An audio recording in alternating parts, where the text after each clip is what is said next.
افغان ټایپ چینل د سره سبسکرایب کړئ او ورسره شان کې د بیل نشان هم ووهئ ترڅو زموږ ویډیو تر تاسو در ورسیږي. دوستانو روغ او جوړ بیاست.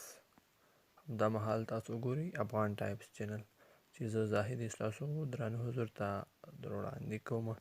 درنو دوستانو په نننۍ ویډیو کې به موږ تاسو ته داسې یوه طریقه وښیو چې څنګه کولی شو موږ په خپل موبایل کې د خپل موبایل په سیټینګ یا تنظیماتو کې زموږ مهم انځوران مهم ویډیوګانې هاید یا پټ کړو.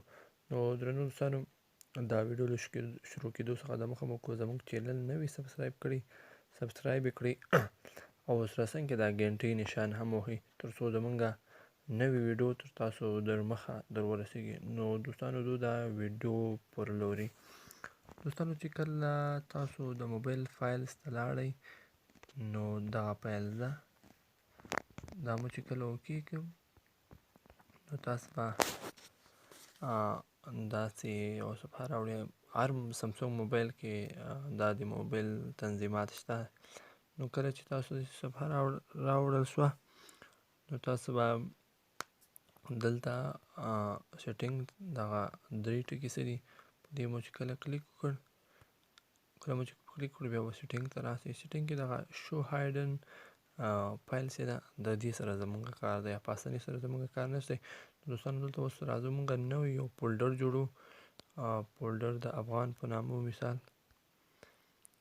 مثال د افغان په نامه اوس موږ یو فولډر جوړ کړو. دا د افغان په نامه موږ دا فولډر جوړ کړو.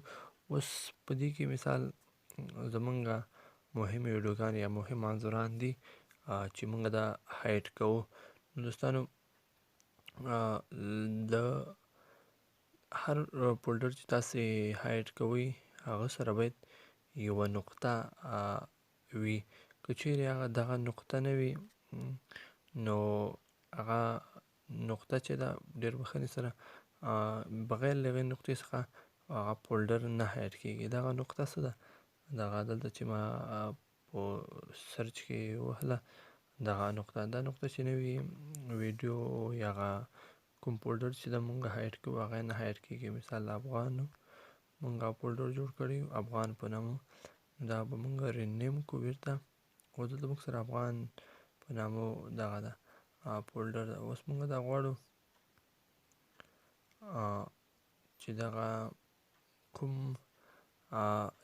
کوم فولډر سره چې دغه مونږ نقطه ایښې ده دا باید هایډ سي. له نورو سره ګوره دوستانو نشته.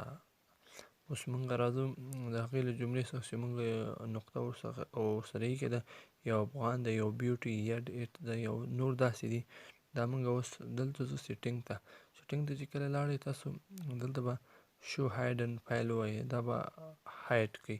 کله مو چې هایډ کړو دوستانو تاسو ګورئ هغه یو فایل هم دلته په نه ښکارېږي. مونږ دلته سرچ کوو هماغه همغسې ما چې فولډر جوړ کړو د افغان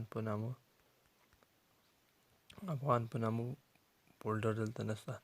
نو دا دوستانو که چیرې ډېر دغه کوم دوستانو چې تاسو څخه موبایل اخلي او موبایل مو چکوي نو تاسو دا طریقه ورسره وکړئ. کوم مهم ویډیوګانې چې دي نو هغه دوستانو به یې داسې په اسانۍ پیدا نه کړي.